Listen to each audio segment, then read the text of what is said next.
오늘 본문의 말씀을 중심으로 야성을 가진 제자가 되라. 야성을 가진 제자가 되라. 이런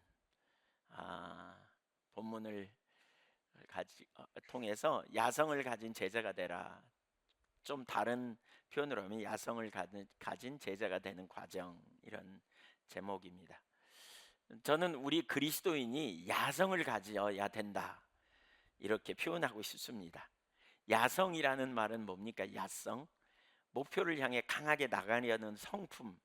그러니까 야성이라는 말을 그 사전적으로 정의하면 자연적 성품, 뭐 이런 타고난 성품, 이런 경향이에요.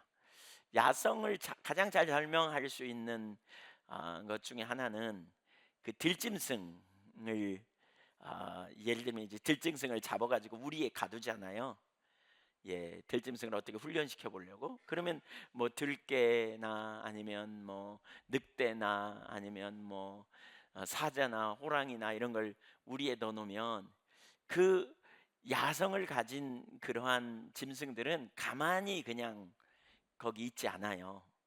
야성을 가진 짐승들은 상당히 사납게 거기에 가만히 앉아서 다소곳이 안 되는구나 그냥 포기하고 이렇게 머무르지 않거든요.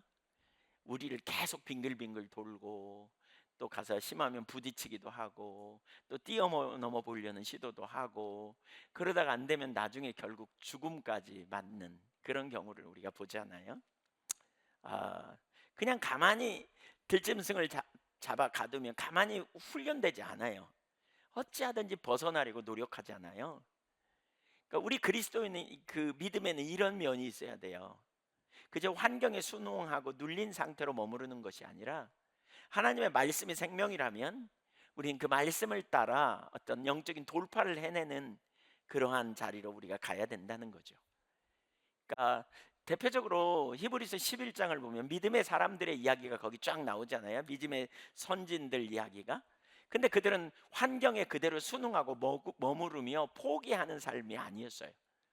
그들은 말씀을 따라 조정하고 따르고 때로는 순교하는 자리까지 나간 사람들이거든요. 그러니까 히브리서 11장 33절 이하에 보면 어, 그 히브리서 그 기자가 믿음의 선진 16명의 이야기를 쫙 쓰고 그 뒤에 이렇게 말해요.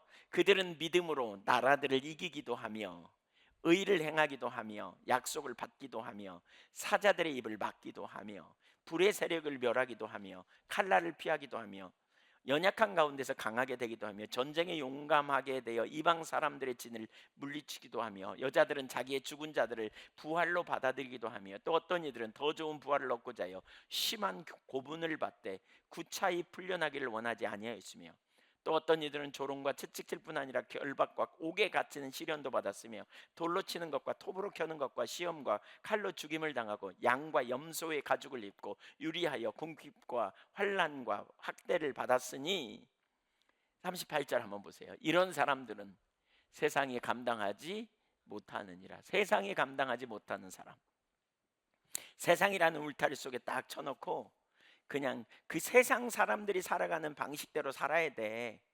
이 다른 사람들이 살아가는 방식대로 그냥 순응하며 살아야 돼. 네 맘대로 살면 안 돼. 이거 감당 못하는 사람, 세상이 감당 안 돼요. 그렇게 안 살아요. 광야와 산과 동굴과 토굴에 유리하였다, 이렇게 말하고 있죠. 어찌하든지 보이는 환경을 따라서 그냥 주어진 환경에 누르면서 그냥 마지못해서 순응하고 따라가거나 포기하거나 어떤 억압 아래 살아가는 삶이 아니라는 거죠. 그걸 거스려서 살아가는 사람들, 그 뒤에 무슨 근거로 그렇게 하느냐? 믿음을 가지고 그렇게 한다는 거죠. 그러니까 믿음이 자라고 야성을 가진 믿음의 사람은 그 모든 환경을 뛰어넘어 돌파해내서 그 모든 상황 가운데 하나님의 역사를, 하나님의 영광을 드러내고 하나님의 길로 행하는 그런 사람들이라고 말할 수 있다는 거죠. 그렇게 행하는 사람들, 이제 이런 사람들이 필요하다는 거죠. 이런 사람들이, 그렇죠? 야성이 있는, 강력한 능력이 있는 이런 사람들. 저는 이 시대에 이런, 이제 우리가 바로 그런 자리에 있어야 된다고 생각해요.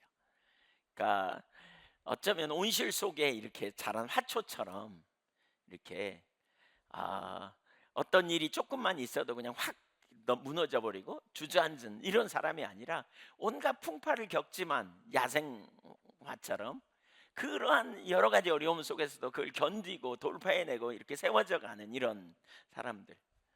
그러니까 최근에 사사기를 좀 보면서 거기 사사기에 보면 이런 내용이 나오잖아요.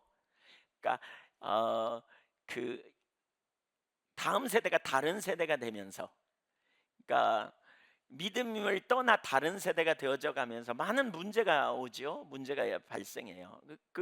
하나님이 그들을 징계하셔서 심판하시니까 그들이 엄청나게 어려움을 당하고 고난을 받고 이런 어려움을 당하는 가운데 하나님께서 그들에게 다시 은혜를 부으셔서 이제 그들이 회개하고 돌이킬 때 사사를 세워요. 그러면 사사가 사는 동안 하나님을 안 떠나거든요. 근데 사사가 떠나고 나면 금방 그냥 다음 세대가 떠나가 버려요. 그러면 똑같은 징계가 오고 그들이 어려움을 당하고 문제를 만나는 일이 반복되어졌단 말이에요. 바로 이런 상황에서 하나님의 백성들이 어떤 태도와 왜 그러한지를 우리가 살펴봐야 된다는 거예요. 왜 그들이 지도자가 없으면 금방 떠나는가? 누군가가 그들을 보살펴주고 돌봐줌이 없으면 금방 그들이 떠나버릴까? 왜? 왜 그럴까? 야성이 없어서 그래요. 야성이. 개인적으로 주님과 만난 깊은 만남. 사실 여러분 이거 못나라 얘기 아닙니다. 예, 부모님들이 신앙이 신실하고 그냥 열정이 있으면 자녀들을 막 그렇게 막 오게 하잖아요, 교회에. 근데 부모님들이 떠나고 나면 그 다음 세대가 진짜 잘 신앙생활 할 수 있을지 모르겠다, 이런 생각이 가끔 들 때가 있죠. 여러분의 자녀는 어떤지 한번 진단해 볼 필요가 있어요. 예.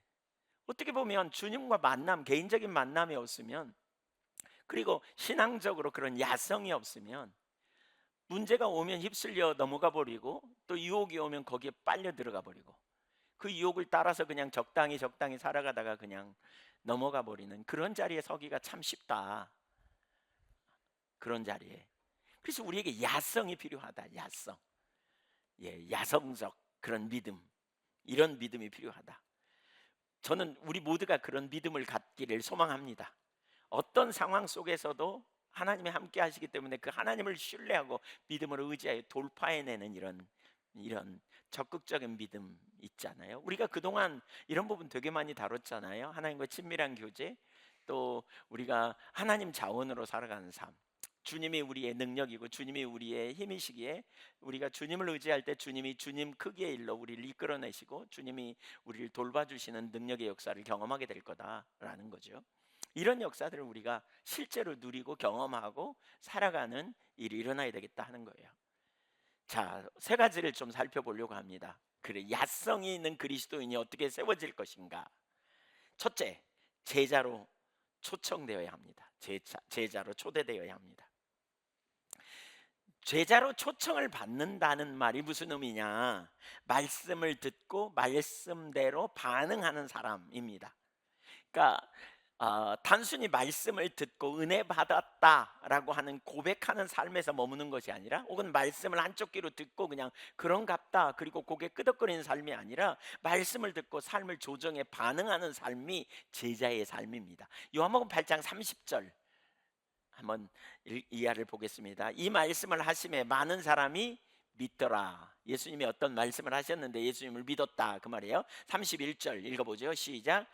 그러므로 예수께서 자기를 믿은 유대인들에게 이르시되 너희가 내 말에 거하면 참으로 내 제자가 되고 진리를 알지니 진리가 너희를 자유롭게 하리라. 31절에 예수께서 자기를 믿은 유대인들에게 말씀하셨다.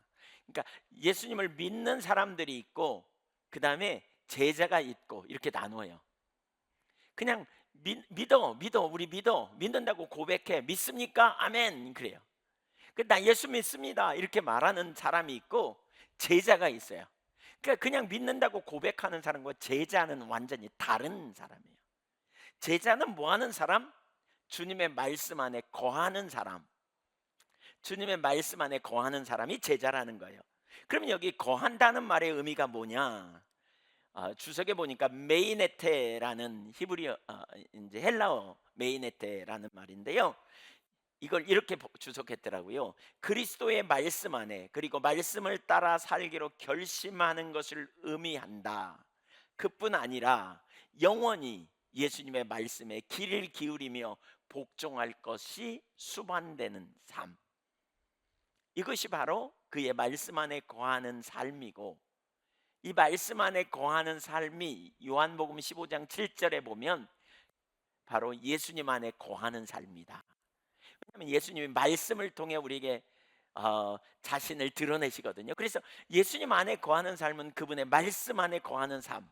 요한복음 15장에 너희는 내 안에 내가 너희 안에, 이 말을 계속하다가 15장 내 말이 너희 안에 거하면 내게 구하라 드리리라 그러셨거든요. 그러니까 말씀 안에 거하는 것은 곧 그분 안에 거하는 거예요. 이게 뭐냐? 제자의 삶이에요. 다시 정리해 볼게요. 제자의 삶은요, 말씀을 듣고 쫓아가는 사람이에요. 말씀을 듣고, 주님의 말씀을 듣고 반응하며 삶을 조정해 가는 사람이에요. 말씀을 듣는 삶에서 말씀을 따르는 삶이 제자의 삶이에요. 자, 오늘 본문으로 돌아가 볼까요? 마가복음 4장 35절. 그날 저물 때에 제자들에게 이르시되 우리가 저편으로 건너가자 하시니, 36절 읽어보시죠.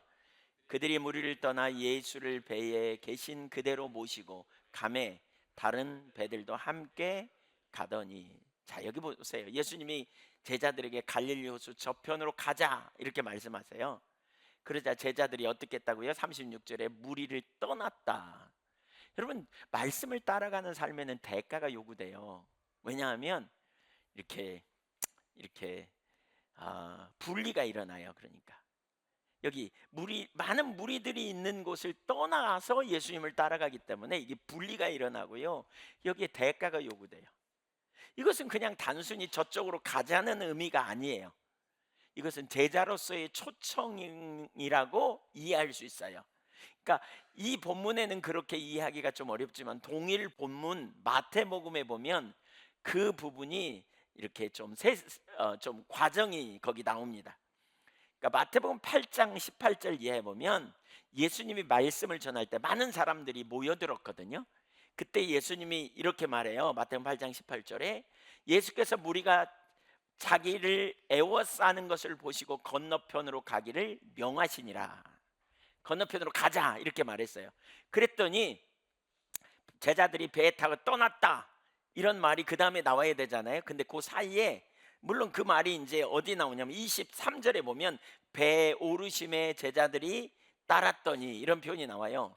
23절에 보면. 그러면 그 중간에 뭐가 있느냐? 이제 두 사람 이야기가 나와요. 갑자기 예수님이 건너편으로 가자 그러니까 두 사람이 반응해요. 근데 그 반응이 뭐냐? 우리도 예수님을 그러니까 따르는 것과 관련해서 한 사람은 서기관이 이렇게 말해요. 19절, 한 서기관이 나와 예수께 이르되 아뢰되 선생님이 어디로 가시든지 저는 따르리이다. 그러자 예수님이 여우도 굴이 있고 공중에 새도 거처가 있으되 인자는 머리 둘 것이 없다 이렇게 말씀하면서 정리해요. 너 무슨 의도로 나를 따르려고 하는지 살펴봐, 뭐 이렇게 하시는 거죠. 또 한 제자는 이렇게 말해요. 건너편으로 가자 그랬더니 뭐라 그러냐? 21절에 주여 내가 먼저 가서 내 아버지를 장사하게 허락하옵소서 이렇게 말해요. 그랬더니 22절에 죽은 자들을 장사하게 하고 너는 나를 따르라 하시니라. 그러니까 여기서 예수님이 건너편으로 가자라는 말은 그냥 가자는 말의 의미가 아니에요. 이곳에서 저곳으로 그냥 옮겨가자 이 말이 아니에요. 너는 나를 따르라, 제자로서 따르라 이런 의미가 있어요. 우선 제자는 주님을 따르는 자들이에요. 여러분, 주님이 말씀하시면 따를 준비 되셨습니까? 다시 묻겠습니다. 주님이 말씀하시면 따를 준비 되셨냐고요? 아직 안 돼요. 저 할 일이 많아요. 저 부모님도 저기 돌아가시면 장사 지내야 되고요. 아직 연로하시고요. 아이고 안 돼요. 저 할 일이 많아요. 이거 아니에요. 제자는요, 주님이 말씀하시면 따라야 돼요. 이게 제자예요. 이게 그분의 말씀 안에 거하는 거예요. 그분의 말씀을 따라 내 삶을 조정하려는 준비가 되는 것, 이게 제자예요. 이게 제자. 우선 우리 모두가 야성이 있는 그리스도인이 되려면 제자로서의 삶으로 우리 삶이 전환이 필요해요. 여러분, 이게 되어져야 돼요. 그냥 가만히 앉아갖고 주님 말씀하세요, 제가 들을게요, 들어보고요, 그리고 말씀하셔서 아이고 은혜 됐어요, 감사해요, 이제 가세요, 빠이빠이, 이거 아니에요. 혹은 주님 감사해요, 알았어요, 제가 순종할게요, 근데 너무 가까이 오지 마세요, 저한테 무거운 일 시키려고 그러시죠, 너무 오지 마세요. 혹은 너무 멀리 가지 마세요. 제가 불안해요. 주님이 어느 정도 일정 간격을 유지하고 계세요. 그래서 철로 평행선처럼 간격을 유지하고 가고 싶어 하는 거. 이거 제자의 삶이 아니에요. 제자의 삶은 주님이 말씀하실 때 제가 여기 있습니다. 그리고 일어서는 삶이에요. 다 제자가 되시기를 축복합니다. 네, 제자가 되기를 결단하십시오. 오늘 일부 예배 마치고 기도하는데 제자가 되도록 결단하라고 그래가지고요. 결단. 전 다 일어날 줄 알았는데 제가 좀 실망했습니다. 별로 많이 안 일어나. 이미 다 제자였겠지만 하여튼 그렇습니다. 제자가 되시자고요. 아멘. 근데 여기 보니까 제자가 되려면 고려해야 될 요소가 있어요. 뭐냐? 우선 오늘 본문 4장 31절에도 36절에도 그런 표현이 있죠. 무리를 떠나야 돼요. 있는 곳에 그대로 있으면 안 돼요. 주님을 따르려면요, 우리는 잡은 것을 놓아야 돼요. 예, 잡은 것을 놓아야 돼요. 제가 그 믿음에 대해서 할 때 왜 전에 그 그림 남아공에 가서 집회하면서 강의할 때 어떤 분이 사파로 금방 그려준 그림 전에 봤죠? 우리 보셨죠 많이? 그네 고개 그네를 타고 이쪽으로 해서 가면 저쪽에서 예수님이 거꾸로 엎드려 가지고 거꾸로 해가지고 우리를 잡아주시는 그런 그림을 그분이 그려주셨어요. 믿음은 뭐예요? 이걸 놓아서 저쪽 그네를 잡는 거예요. 저쪽에서 마중 나오신 주님의 손을 잡는 게 믿음이에요. 이게 안 되면요 진정한 믿음이 없어요. 이거 잡으면서 저쪽 잡겠다고요? 손이 안 닿아요. 이거 놓고 돌아서서 잡아야 돼요. 주님을 따르는 삶이 그와 같은 삶이에요. 조정이 필요해요. 예, 대가 지불이 필요해요. 여기서 두 가지를 가르칩니다. 두 가지. 아까 마태복음 8장 그 20절 이하에서 19절 이하에서 뭐 표현하죠. 한 서기관이 이렇게 말하죠. 제가 주님 따를게요. 이렇게 말하죠. 서기관은 보세요. 얼마나 적극적인지 몰라요. 예, 내가 주님을 따르리이다 그래요. 서기관이요, 당대의 지도자예요. 성경에 능통한 사람이에요. 서기관이 예수님을 지지한다? 이건 굉장한, 예수님으로서도 굉장한 힘을 얻는 그런 일이라고 말할 수 있어요. 그는 예수님에 대해서 매우 호의적이었고요, 예수님을 메시아로 본 것 같아요. 그는 절대 순복의 자세를 가지고 예수님께 제가 예수님 따라갈래요 이렇게 말해요. 그러자 예수님이 뭐라고 대답하세요? 그래 나랑 같이 가자 이렇게 말하면 좋은데 예수님은 그 중심을 본 것 같아요. 그가 이론적으로 예수님이 누구인지 알았지만 진짜 예수님이 누구인지 잘 몰랐던 것 같아요. 예수님은 사실 우리가 생각하는 것과 다를 수 있잖아요. 그래서 이사야 55장에 너희 생각과 내 생각은 다르고 너희 길과 내 길은 다르다 그러셨잖아요. 예수님이 그에게 뭐라 그래요?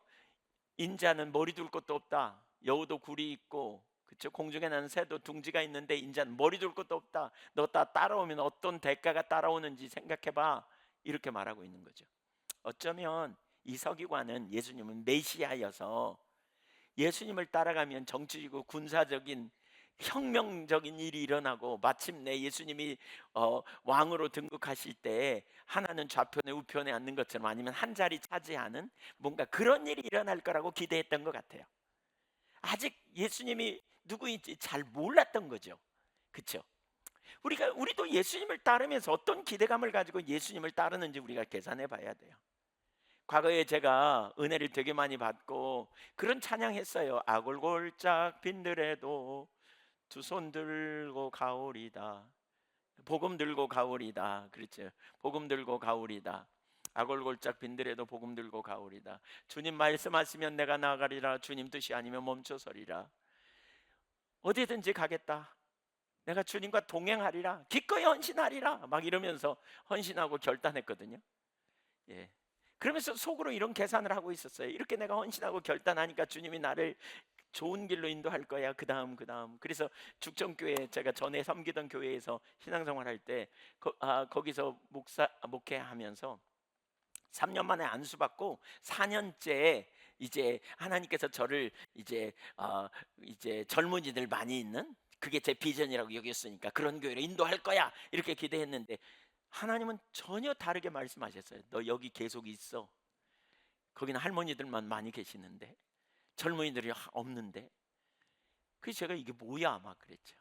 그때 제가 옛날에 힘차게 불렀던 아골골짝 빈들에도 복음 들고 가오리다, 이런 찬송 불렀던 게 생각이 나고요. 예.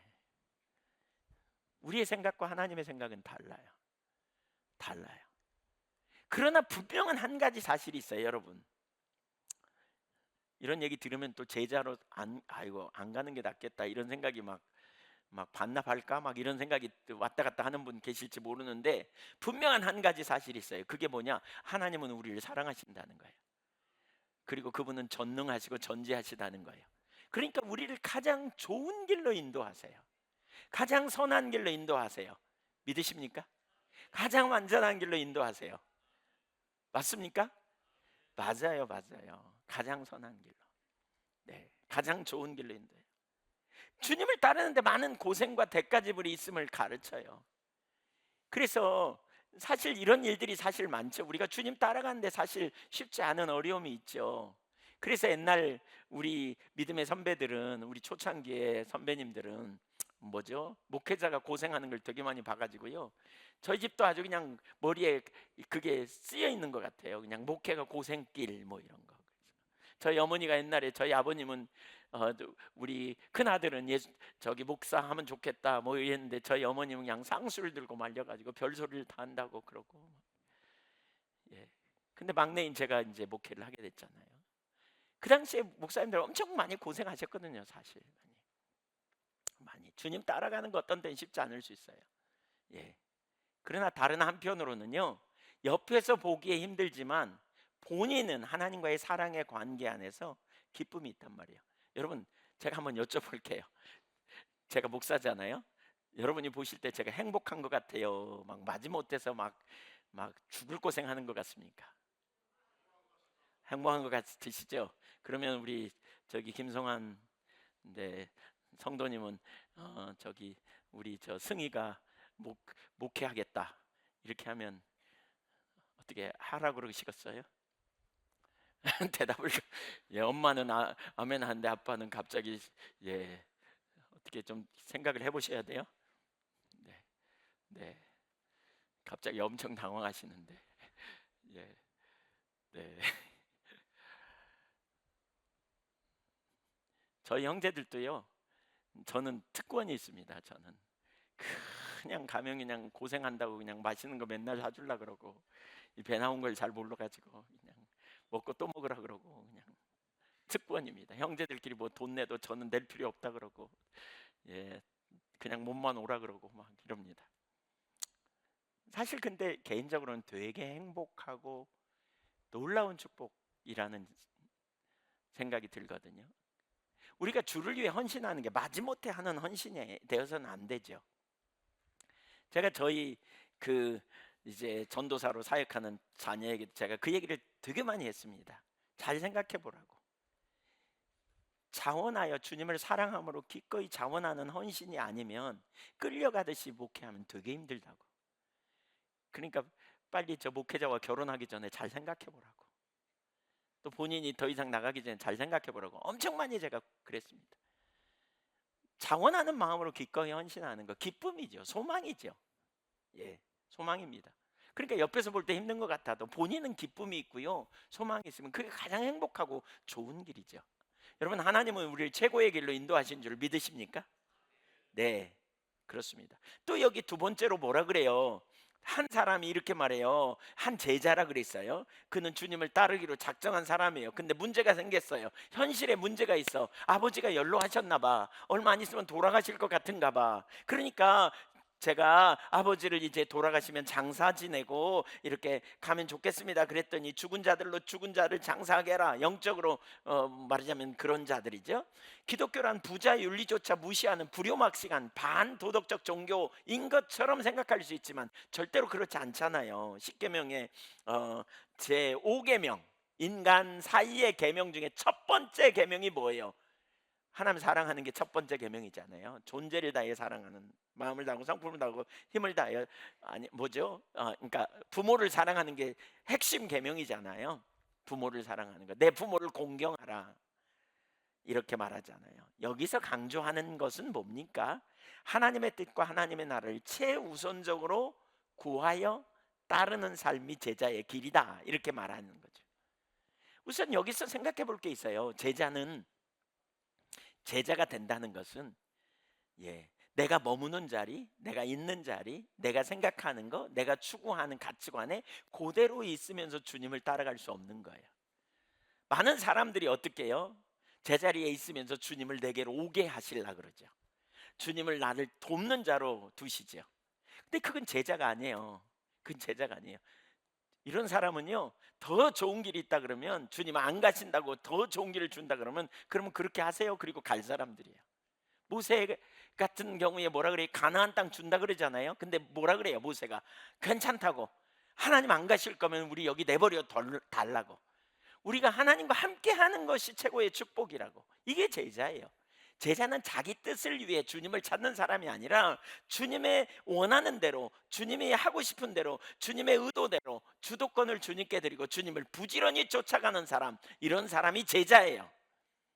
이런 사람이 내 감정대로, 내 원하는 대로 살아가는 게 제자가 아니에요. 무엇보다 주님의 말씀에 응하는 것이 우선순위여야 돼요. 주님과 동행하는 삶으로 주님은 저와 여러분을 초청하세요. 제자로 살아가시기를 축복합니다.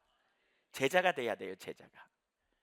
제자가 아무리 말씀을 하고 성경적으로 너무너무 옳은 말씀이 와도 끔찍도 안 해. 피리를 불어도 춤추지 않고 애곡하여도 울지 않는 세대, 그것이 예수님 오실 때 그 당시의 세대 사람들이었어요. 제자가 돼야 돼요. 우리가 제자, 급진적이에요. 주님이 말씀하시고 그게 분명히 옳다면 우리는 예수님의 제자들처럼 어떻게 해요? 놓고 가야 돼요. 이 자세가 필요해요. 우리는 기꺼이 주님의 뜻을 쫓아 우리의 삶을 조정하고 따라가려는 중심의 자세가 돼 있어야 돼요. 이게 야성이 있는 그리스도인이 되는 첫 번째 과정이에요. 첫 번째. 여러분, 하나님 말씀하셔도요, 듣고요, 아멘 하고요, 삶을 조정하지 않는 자리에 머물러 있으면 절대로 야성이 있는 그리스도인 될 수 없어요. 하나님께 쓰임 받을 수 있는 그리스도인이 안 돼요. 이게 안 돼요. 주님 말씀하실 때 내가 순종하겠습니다, 항상 이 열린 자세를 가지고 서는 것이 필요해요. 저와 여러분이 그 자리에 있기를 소망합니다.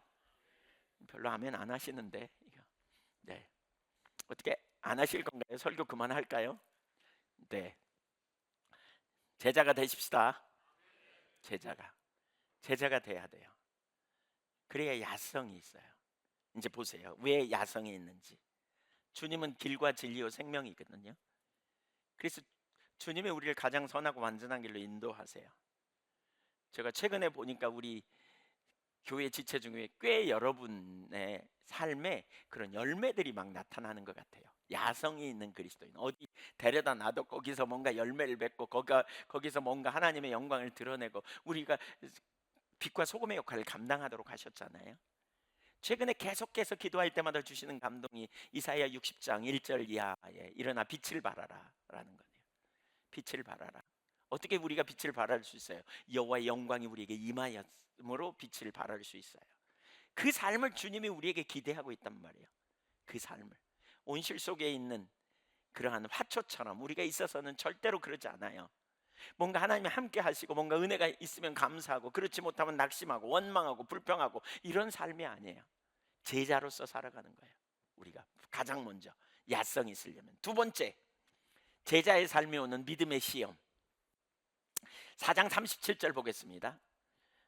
한번 따라해주세요. 제자는 이 편에서 배를 타고 저편으로 건너가는 사람이다. 주님의 말씀을 따라서. 아시죠? 이 편이 어디예요? 자기 중심이에요. 저 편은 어디예요? 하나님 중심이에요. 이 편은 어디예요? 자기 야망, 자기 유익, 자기 명예예요. 저 편은요, 주님이 우리의 삶에 통치하시고 주도하시는 삶으로 건너가는 것. 이게 제자의 삶이에요. 두 번째, 제자의 삶에 오는 믿음의 시험. 37절을 보겠습니다. 시작. 큰 광풍이 일어나며 물결이 배에 부딪혀 들어와 배에 가득하게 되었더라. 주님께서 가자고 그러셨어요. 저편으로 가재요. 그래서 또 그 중에 한 제자는 뭐예요? 아버지가 연로하셔서 그 장사 지내고 가려고 가겠다고 그랬더니 기어이 배에 타자 그러는 거예요. 함께 가자는 거예요. 그 제자가 배에 탔는지 안 탔는지 잘 모르겠지만 어쩌면 탔다면 속으로 무슨 생각이 들까요? 여러분, 광풍이 불어나고 배가 그냥 주님 말씀 따라서 배를 탔더니 그냥 광풍이 불어와 가지고요 죽을 지경이 돼 있어요 지금. 예, 그들이 제자 그 중에 예수님에게 가서 그런 표현을 해요. 우리 죽게 됐다고 막 그러거든요. 그 렘블란트가 그린 그림에 렘블란트라고 하는 유명한 그 바로크 시대 화가인가요? 그분이 그린 그림 중에 갈릴리의 폭풍이라는 그거 혹시 그림 준비됐으면 한번 올려줘 보실래요? 그 바로크 시대에 그려진 그 그림입니다. 네, 잘 보이세요? 잘 안 보이네요. 예, 아무래도 여기 보세요. 어떤 일부분의 사람들은 닷줄을 잡으려고 막 끌고 그걸 또 묶으려고 기둥에다 묶으려고 하는 그림 보이세요? 막 묶으려고 애쓰고 그 닷줄 중에 하나는 떨어져 가지고 막 지금 그런 상황이고 완전히 배는 뒤집혀지려고 하는 그런 상황. 예. 그 얼굴을 보세요. 예수님이 누워 계신데 예수님을 깨우는 제자들 주변에 쫙 있죠. 여기 이쪽에. 근데 그들의 얼굴을 보세요. 불안함, 두려움. 이쪽이 시커멓잖아요. 시커매요. 그냥 두려움, 그냥 염려, 놀람, 혼돈. 지금 그런 상황에 있어요. 여기. 그런 상황. 얼마나 혼돈스러울까 한번 생각해 보세요. 그림 그만 보여주세요. 이따 한 번 더 보여주시고. 그런 상황이라면 여러분 그런 상황이면 얼마나 혼돈스러울까요? 누가 가자 그랬다고요? 예수님이 가자 그랬다니까요. 예수님이 배에 타라 그랬다니까요. 세상에 그 자기 아버지 장사 지내고 가겠다고 했던 사람이 만약에 배에 탔다면 무슨 생각이 들까요? 세상에 우리 아버지 장사 지내고 가려고 그랬는데 내가 먼저 죽겠네 막 이런 생각도 들었을 거예요. 어떻게 이럴 수 있어? 죽게 된 상황이 됐어요. 이런 상황을 경험해 본 적이 있으세요, 여러분? 주님의 말씀을 따라 움직이는데 큰 어려움을 만난 경험. 주님을 따르면 좋은 일만 잘 되는 일만 있어야 할 것 같은데 주님과 동행하는 배를 타자마자 어려운 일이 생긴다면 얼마나 혼돈스럽겠는가. 자, 그렇다면 여러분 하나님이 실수하는 걸까요? 주님이 실수하신 걸까요? 주님이 능력이 없는 걸까요? 주님이 무능해서 하나님의 백성들이 이런 고통을 당하는 것을 내버려 두시는 걸까요? 아닐 것 같죠. 예. 그럼 왜 이런 일이 생기는가? 우리는 보통 이런 생각을 해요. 우리는 보통 주님 따라가면 만사형통할 거라는 기대감을 가져요. 주님 말씀하신 대로 가면 그 다음에 환경이 척척 열리고 빨간불이 파란불로 바뀌는 역사. 왜 운전 처음 배운 사람들이 왜 운전대 끌고 가면 그런 역사가 일어나길 기대하잖아요. 근데 갈 때마다 빨간불이 일어난 것처럼 이런 일이 생겨요. 이해가 안 되는 역사가 환경이 일어나는 거죠. 도대체 이해가 안 돼. 왜 이런 일이 생길까? 하나님이 능력이 없어 그런 것도 아니고 하나님이 그 상황을 몰라서 그런 것도 아닐 테고 어쩌면 환경을 지배하시는 능력이 없어서 그런 것도 아닐 텐데 왜 이렇게 이런 일이 있을까 하는 거예요. 창세기 12장에 보면 하나님이 아브라함에게 본토 친척 아비 집을 떠나 내가 내게 지시할 땅으로 가라 그러면서 하나님이 놀라운 축복을 약속하시거든요. 그런데 그러니까 한마디로 말하면 뭐예요? 아브라함이 말씀을 따라 삶을 조정해요. 지금 우리 그 살펴보는 그런 관점으로 본다면 아브라함이 제자의 삶을 선택한 거예요. 말씀을 따라 삶을 조정하고 나간 거예요. 그러면 그 다음에 하나님이 약속하신 대로 일이 척척 되려면 뭔가 좋은 징조가 막 열려야 되잖아요. 근데 그렇지 않아요. 10절 보세요. 창세기 12장 10절 시작. 그 땅에 기근이 들었으므로 아브라함이 애굽에 거류하려고 그리로 내려갔으니 이는 그 땅에 기근이. 왜 이런 일이 벌어졌을까? 하나님이 약속하신 가나안 땅에 들어갔는데 왜 이런 일이 벌어졌을까? 하나님이 모르셔서 그런가? 실수하셨을까? 아니에요. 뭐 인간이 어떤 선택을 하면서 잘못된 길로 갈 수도 있어요. 그러나 그럴 때 하나님은 합력해서 선을 이루셔서 인간을 빚으시지만 이 경우나 지금 우리 마가복음 오늘 살펴보는 4장 후반부에 이 배를 탄 부분이나 이건 전적으로 하나님의 인도하심을 따라 갔는데도 온 문제잖아요. 왜 이런 일이 있을까요? 하나님 실수할까요? 절대 그런 게 아니에요. 그렇다면 이건 뭐냐? 하나님이 하나님의 백성들을 시험하시는 거다라고 말할 수 있어요. 시험, 테스트. 바꿔 말하면 연단하시는 거예요. 연단. 하나님의 백성들이 어떤 환경 속에서 어떻게 하나님의 백성답게 살아가느냐를 훈련하는 그러한 시간임을 기억해야 돼요. 시간임을 기억해야 돼요. 우리 비슷한 환경 경험했잖아요. 하나님이 이스라엘 백성들을 애굽에서 불러낸 다음에 홍해 앞으로 데리고 갔고 쓴물 앞에 먹을 것 없는 환경에 마실 물 없는 환경으로 데리고 갔잖아요. 그러니까 여러분, 하나님의 의도를 우리가 분명히 읽을 필요가 있어요. 예수님의 제자들을 배를 타고 저편으로 건너가자라고 말해서 그들이 무리를 떠나서 가게 되는 상황, 왜 이런 일이 벌어졌냐는 거예요. 하나님이 그들을 시험하신다는 사실을 기억해야 돼요. 시험. 따라서 보세요. 하나님은 우리를 시험하신다. 그러면 시험 당할 때 우리는 정답을 써야 돼요? 잘못 쓰면 써야 돼요? 감정대로 해야 돼요? 아니에요. 정답을 써야 돼요. 정답. 뭐가 정답이에요? 하나님의 기준을 따라서 반응하는 거예요. 그런 상황에서 하나님이 어떻게 해야 하는지, 하나님의 사람이 어떻게 해야 되는지 배워야 돼요. 왜 이런 구절이 여기 나와 있는지 우리가 이 구절을 통해서 잘 배워야 돼요. 그러니까 그런 상황을 우리가 이해해야 돼요. 이삭에게도 비슷한 시험이 왔거든요. 그러나 이삭은 좀 아브라함과 다른 반응을 보임으로 말미암아 하나님의 놀라운 능력을 체험해요. 창세기 26장 1절을 보겠습니다. 아브라함 때의 첫 흉년이 들었더니 그 땅에 또 흉년이 들매 이삭이 그랄로 가서 블레셋 왕 아비멜렉에게 이르렀더니, 자, 여러분 절 보세요. 여러분에게 어떤 환경이 생기면 당연히 우리는 그 환경을 대처하는 반응을 하잖아요. 그렇죠? 광풍이 일어나면 광풍에서 살아남기 위해 노력하고, 또 기근이 오면 기근이 없는 먹거리가 있는 땅으로 가고 막 이런 일을 하잖아요. 근데 아브라함은 애굽으로 내려갔는데 이삭도 그랄 땅으로 가긴 했어요. 근데 가면서 아마도 어쩌면 이제 이삭은 하나님의 뜻이 어디에 있는가를 찾았지 않았을까 싶어요. 왜냐하면 2절을 보세요. 하나님 말씀하시거든요. 시작. 여호와께서 이삭에게 나타나 이르시되 애굽으로 내려가지 말고 내가 내게 지시하는 땅에 거주하라. 그러면서 뭐라 그러냐? 이 땅에 거류하면 내가 너와 함께 있어 내게 복을 주고 내가 이 모든 땅을 너와 내 자손에게 주리라. 내가 내 아버지 아브라함에게 맹세한 것을 이루어 내 자손을 하늘의 별과 같이 번성하게 하며 이 모든 땅을 내 자손에게 주리니 내 자손으로 말미암아 천하 만민이 복을 받으리라. 아브라함에게 주신 똑같은 약속이죠. 그들이 복의 통로가 되는 26장 6절을 보겠습니다. 그 말씀 앞에 이삭이 그랄에 거주하였다. 12절 13절 시작. 이삭이 그 땅에서 농사하여 그 해에 100배나 얻었고 여호와께서 복을 주심으로 그 사람이 창대하고 왕성하여 마침내 거부가 되어. 자, 보세요. 하나님이 아브라함에게도 기근을 허락하시고 이삭에게도 기근을 허락하시고 또 배에 탄 이스라엘 백성들의 광풍을 허락하시고 또 출애굽하던 이스라엘 백성들 하나님께서 쓴물 앞으로 홍해 앞으로 인도하시고 또 하나님께서 다윗에게 이제 사울에게 쫓기는 그런 환경으로 인도하시고. 자 보세요. 그러면 이쯤에서 우리가 깊이 생각해 볼 게 있어요. 자, 염두에 왜 하나님이 이런 환경을 허락하실까 하는 거예요. 제가 이 구절들을 쭉 다시 이렇게 살펴보면서 이런 생각이 들더라고요.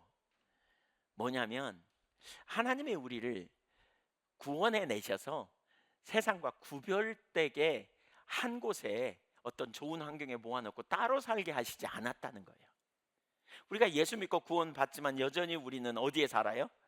세상에 살아요. 그러면 세상은, 우리가 살아가는 세상은 다른 사람들에게 우리는 세상에서 특별 대우를 받아서 우리만 특별 관리해 주십니까? 하나님이 그렇게 하십니까? 아니면 일반적으로 대하십니까? 일반적으로 대해요. 여러분 한번 생각해 보세요. 여러분이 농사를 짓는다고 쳐보세요. 여러분이 농사 짓는 밤만 비 와요? 여러분이 농사 짓는 밤만 햇빛 줘요? 아니에요. 일반적으로 대하세요. 우리가 만나는 환경, 여러분 직장 생활을 할 때도 안 믿는 사람들 투성이 속에 여러분이 가 있단 말이에요. 그런데 그런 여러분과 하나님이 동역하자고 손을 내미신 거 아니겠어요? 거기서 여러분이 세상의 빛과 소금의 역할을 감당해야 되잖아요. 그러니까 그런 환경 속에서 남들은 다 세상 사람들이 살아가는 방식대로 반응하지만 우리 그리스도인은 믿음으로 반응하는 거예요. 야성에 있는 그리스도인은 하나님의 계심을 증거하고 하나님의 백성답게 살아가는 거예요. 우리가 예수 믿지만 똑같은 환경을 경험하는 가운데 하나님만 의지하고 제자로서 어떻게 살아가야 되는지를 반응하는 법을 구체적으로 가르치는 거예요. 구체적으로. 기근이 들었을 때 남들은 다 어떻게 해요? 애굽으로 가요, 풍부한 땅으로. 그런데 우리는 그 순간에 뭐 해야 되는지, 하나님께 물어야 되는구나, 하나님의 뜻이 어디 있는지 찾아야 되는구나, 이걸 훈련받게 하시는 거죠. 이게 하나님 백성이에요. 왜 하나님이 하나님의 백성들이 이렇게 훈련시킬까? 여러분 잘 생각해 봐야 돼요. 왜 이런 환경을 우리에게 허락하실까? 왜? 하나님은 우리를 온실 속에서 키우지 않아요. 야성이 있는 그리스도인으로 세우기 원하세요. 그래서 사람들이 다 아니라고 말할 때도 나는 맞다고 말하는 거예요. 그 276명의 사람들과 함께 항해하던 바울이 폭풍우가 쳐가지고 이제 그 배가 뒤집어질 거라고 다들 두려워하는데 아니라고, 밥을 먹으라고, 주님이 함께 하셔서 우리는 절대로 죽지 않을 거라고 이렇게 말하는 거죠. 왜? 그는 하나님과 소통이 있었거든요. 이게 그리스도인의 삶이에요. 그 배를 원래 가서는 안 되는 곳에 갔잖아요. 잔잔하니까 그냥 갈라 그래요. 그랬더니 바울이 가면 어려움이 있을 거라고 가지 말라고 그랬더니 그 선주의 말을 듣고 가잖아요. 그냥 항해하다가 폭풍 만나고 그런 상황이잖아요.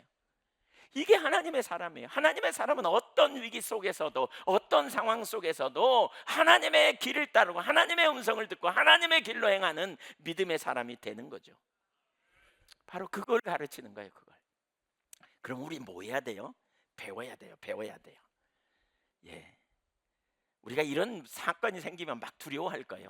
도대체 이게 무슨 일이 벌어진 걸까? 정말 뭐가 잘못된 거 아닐까? 하나님이 계신 거 맞아? 막 이런, 내 상황을 아신 거야? 뭐 알긴 하는 거야? 뭐 이런 생각들이 되게 많이 있었을 거예요. 본문의 제자들도 지금 혼돈에 빠졌어요. 혼돈에 빠졌어요. 여러분 한 가지 나누고 지나가기 원하는데요, 혼돈에 빠지잖아요. 그거 혼자 오래 방치하지 마세요. 여러분이 그런 혼돈에 빠지고 막 방치하잖아요. 그럼 부정적인 생각이 막 줄달아서 옵니다. 그러니까 빨리 그럴 때 혼돈에 빠지면 누구하고 상담하든지, 혼자 처리 안 되면 빨리 저한테 오세요. 예. 그러면 같이 나누시게. 4장 38절 읽어봅니다. 시작. 마가복음 4장 38절 시작. 예수께서는 고물에서 베개를 베고 주무시더니 제자들이 깨우며 이르되 선생님이여 우리가 죽게 된 것을 돌보지 아니하시나이까 하니, 그들 중에 어부도 있었고요, 광풍으로부터 배를 잡으려고 힘썼을 거고요, 배로 밀려 들어오는 물을 보내려고 애썼을 거예요. 아까 그 그림, 렘브란트 그림. 그러나 처절한 한계를 경험했어요. 그리고 그들은 이런 결론을 내려요. 우리는 죽게 되었다. 그들은 환경의 소리에 이렇게 반응해요. 우리는 죽게 되었다. 이렇게 나름대로 결론을 내리죠. 이제 곧 죽을 것 같다. 이제 이런 결론을 내려요. 여러분 우리가 주님을 따라가면서 어떤 일이 생기고요, 어떤 문제가 생겨요. 그럴 때 우리는 누구의 소리를 들어야 되는가를 잘 염두에 둬야 돼요. 거기 만약에 전문가가 있어요. 예, 폭풍 전문가가 거기 왔다고 쳐보세요. 그럼 뭐라고 결론을 내릴까요? 아마 이들과 똑같이 결론을 내렸을 거예요. 적어도 그 갈릴리 바다에서 잔뼈가 굵은 베드로도 있었고요, 안드레, 야고보, 요한도 있었어요. 어부 출신들이 거기 있었단 말이에요. 그들은 전문가였어요. 그들이 내린 결론이에요. 이쯤 되면 우린 죽어, 이쯤 되면 우린 배가 뒤집어서 끝났어 라고 결론을 내리는, 이런 정도의 결론. 우리가 죽게 되었습니다 라는 결론. 여러분 우리 그리스도인이 하나님을 믿는다면 우리는 전문가의 소리가 아니라 하나님의 소리를 들어야 돼요. 무엇이 문제입니까?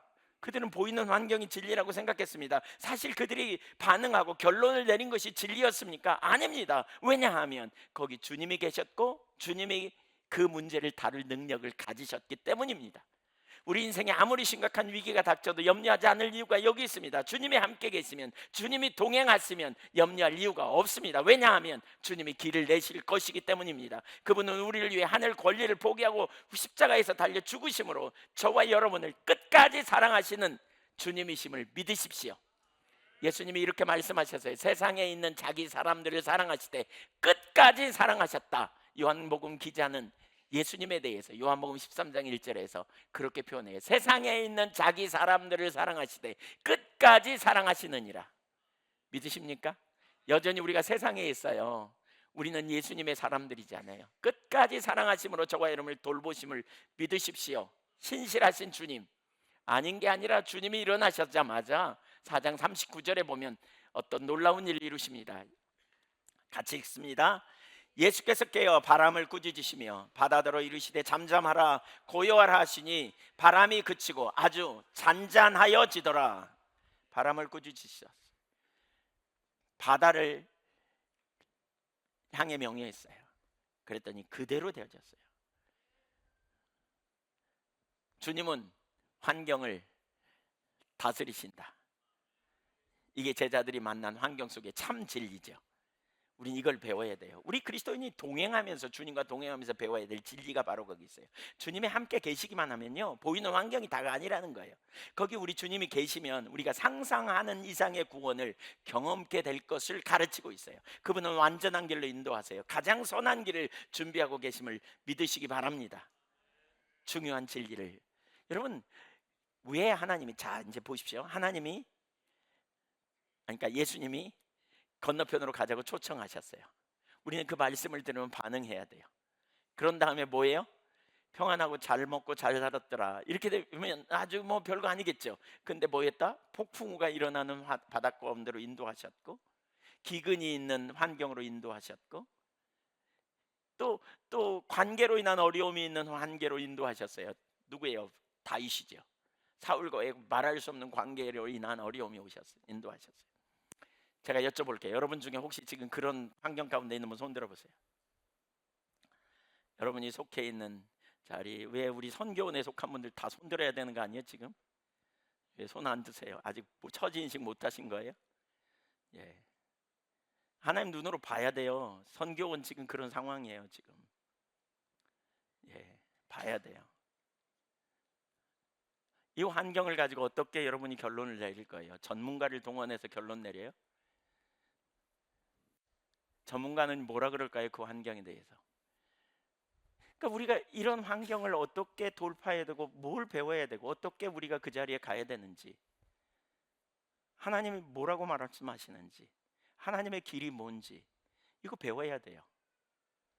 이거로 일치되는 소리를 낼 수 있어야 돼요. 예를 들면 우리 선교원에 여러 가지 지금 그런 지금 상황이 있는데, 여러 가지가 아니지만 어떤 상황에 우리가 일치되는 소리가 나올 수 있어야 돼요. 구성원들 전체가.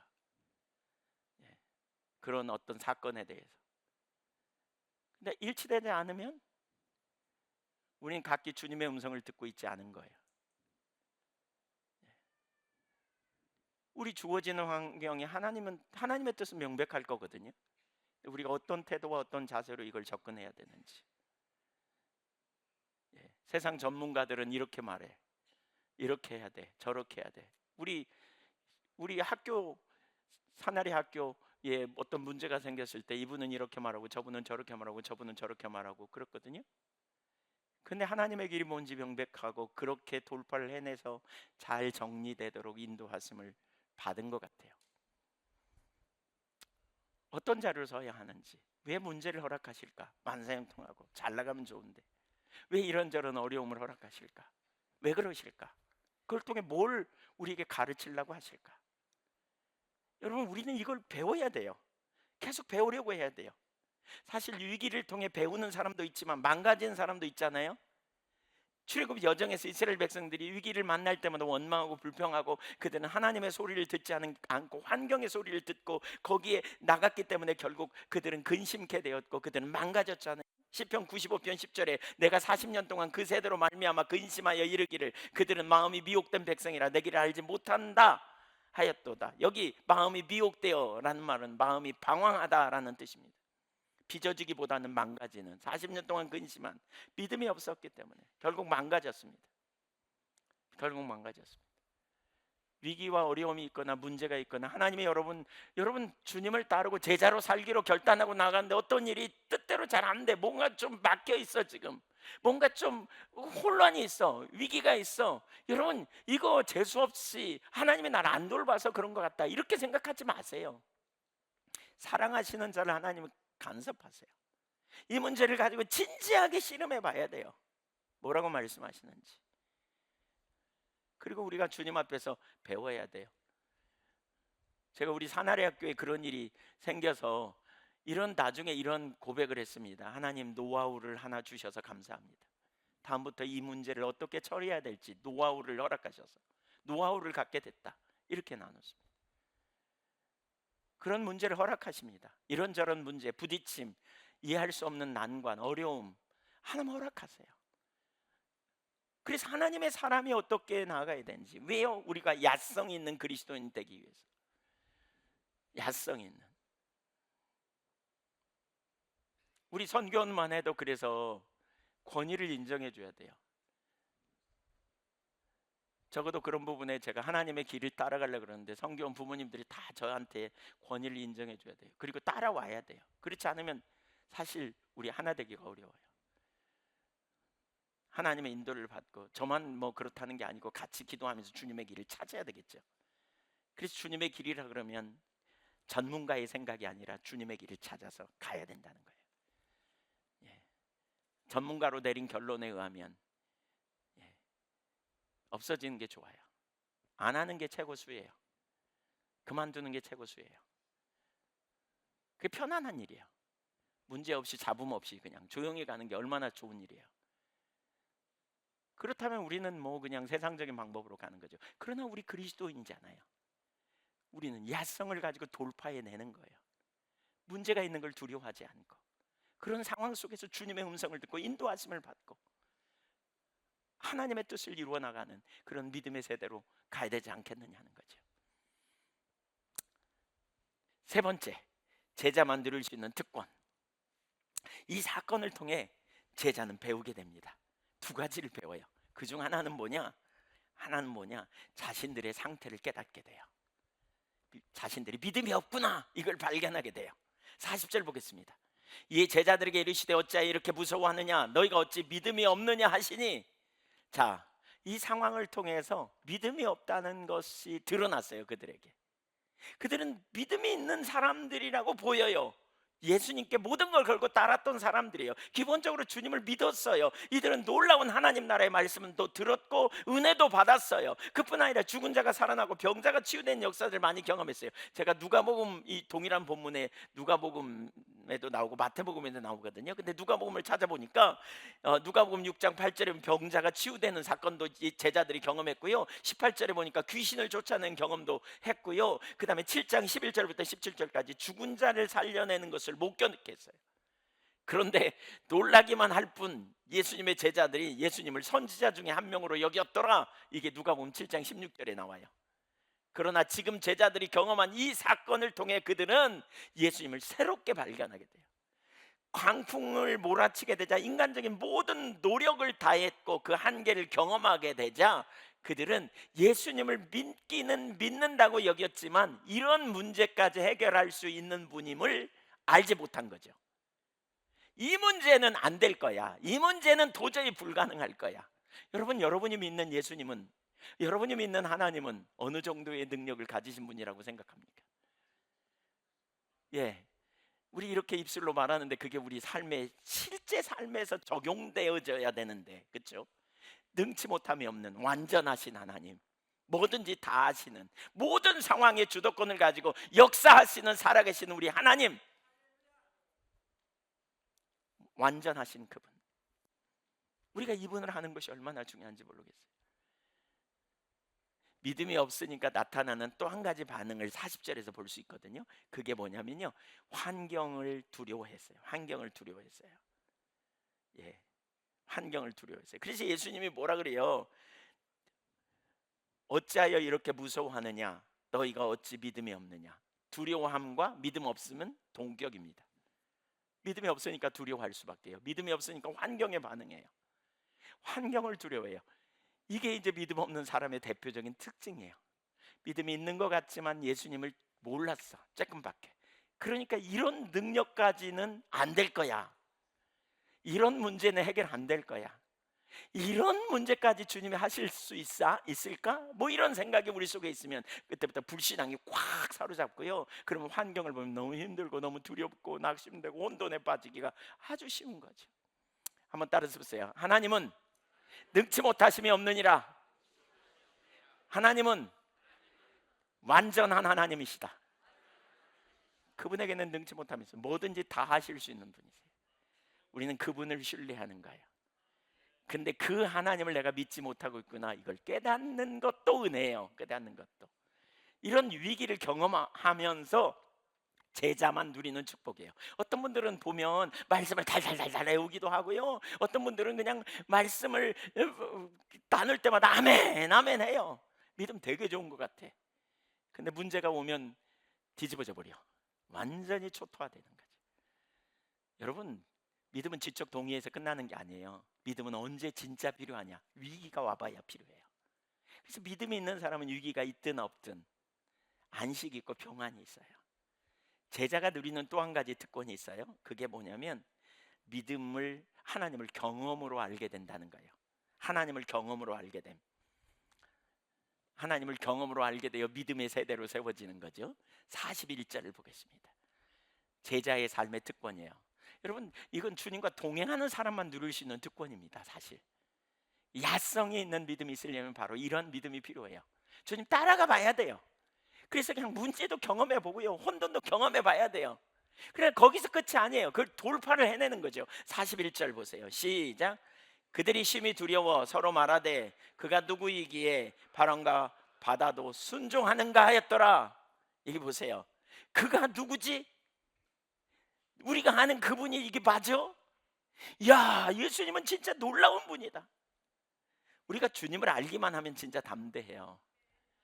그래서 에이든 토제가 쓴 하나님 추구함 책에도 보면 그런 표현을 했어요. 우리가 가진 난제, 우리가 능력이 없는 이유는, 기독교인이 능력이 없는 이유는 우리가 믿는 하나님을 몰라서 그렇다. 또 마틴 노이드 존스 목사님이 쓴 부흥책에 기독교인이 가진 어려운 난제의 99%는 우리가 믿는 하나님이 누구인지 몰라서 그렇다.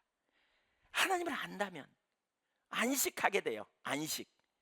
하나님을 신뢰하니까 이 문제도 다루시는데 물속에라도 들어가서, 불 속에라도 들어가서 말이죠, 우리가 복음을 전하거나 우리가 어떤 일을 감당할 때 주님이 말씀하시면 따라가. 그러다가 어려움이 오면 주님이 함께 해주실 거다, 주님이 건져내실 거다, 주님이 지켜주실 거다, 이러면서 우리가 하나님을 신뢰하는 믿음 안에 담대히 서겠죠. 너희는 마음에 근심하지 말라, 하나님을 믿으니 또 나를 믿으라 그러셨어요. 하나님 믿음으로 그분 안에서 참된 승리와 참된 능력이 경험되어질 수 있기를 축복합니다.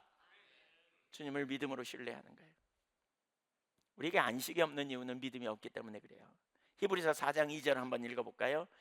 그들과 같이 우리도 복음 전함을 받은 자이나 그러나 들은 바 그 말씀이 그들에게 유익하지 못한 것은 듣는 자가 믿음과 결부시키지 아니함이라. 그러니까 말씀이 있지만 믿음과 결부시키지 못할 수도 있다. 그러면 약속이 하나도 실제가 아니에요. 이론이야. 이론일 뿐이에요. 능력이 없어요. 실제적인 능력의 삶을 살지 못해요. 근심에 뿌리는 문제에 있지 않아요. 주님을 알지 못하는 데 있어요. 마음에 있어요.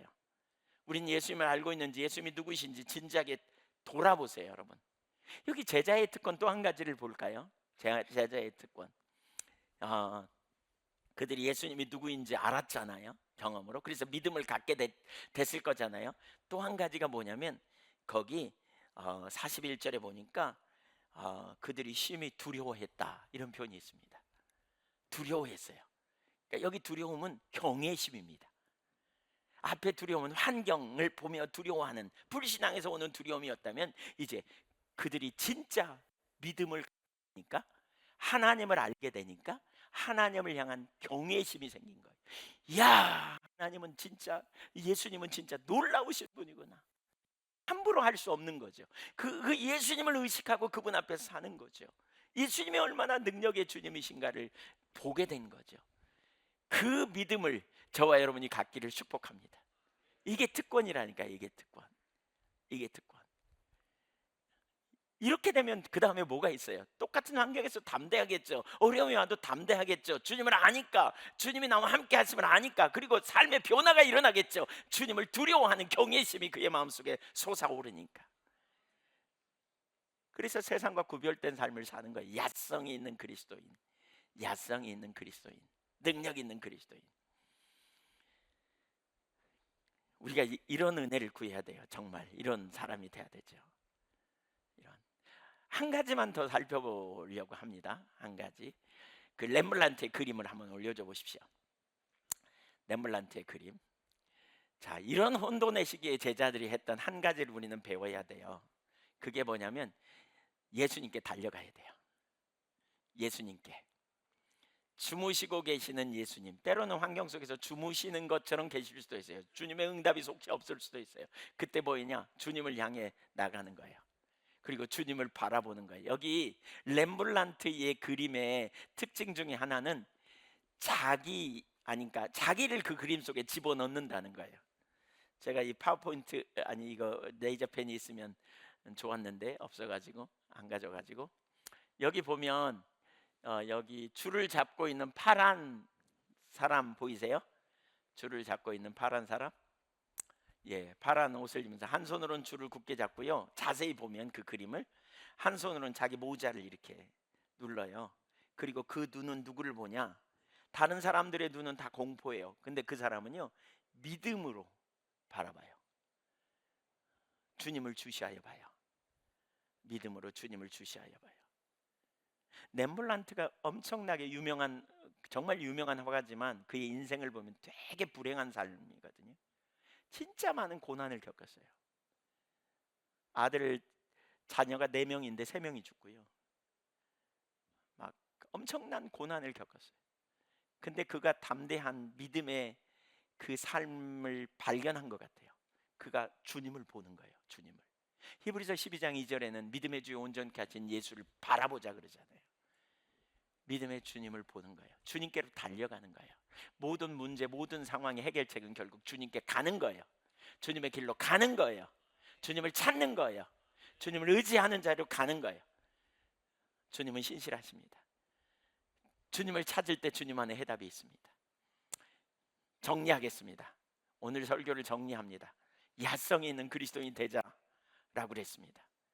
야성이 있는 그리스도인, 온실 속에 자란 그리스도인이 아닙니다. 부모님이 가라 그러니까 교회 가듯이 그냥 마지막대 주일이니까 그냥 교회에 오는 이런 정도의 성도가 되어서는 안 돼요. 우리는 야성이 있어야 돼요.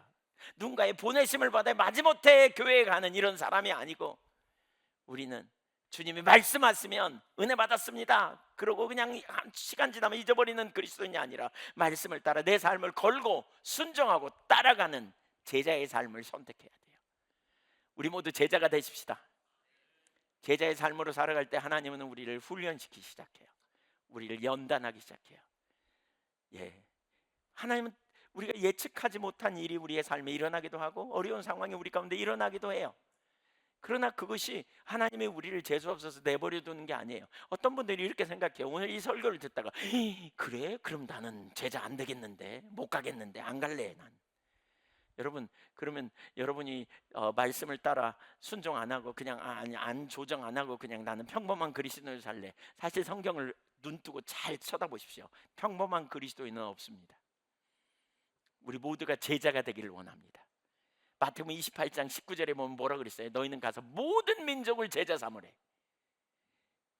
제자 말고 일부는 남겨두고 이렇게 말하고 있지 않아요. 우리 모두를 제자로 삼기 원해요. 주님 모든 사람이 제자 되라 그래요. 저와 여러분이 제자 돼야 돼요. 제자가 안 되면 뭐냐?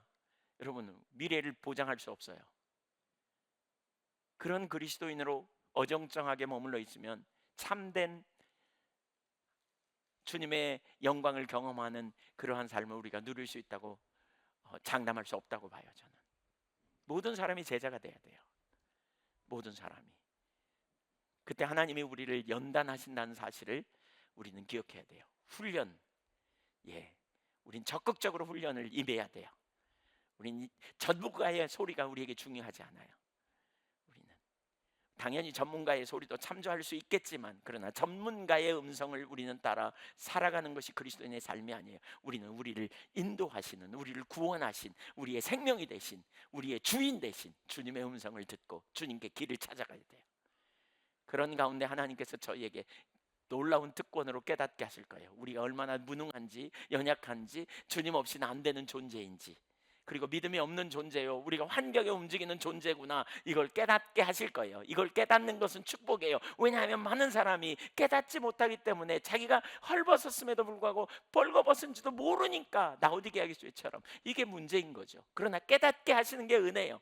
그런 다음에 두 번째로 우리가 사람을 두려워하는 것이 아니라, 환경을 두려워하는 것이 아니라 진짜 하나님을 두려워하는 세대, 진짜 예수님을 믿는 세대, 예수님을 의지하는 세대로서, 야성이 있는 그리스도인으로서 저와 여러분이 하나님과 동행하는 가운데 하나님의 귀한 동역자로 귀하게 쓰임받는 믿음의 종들이 다 되어질 거라고 확신합니다. 그런 믿음의 세대가 되십시다. 할렐루야.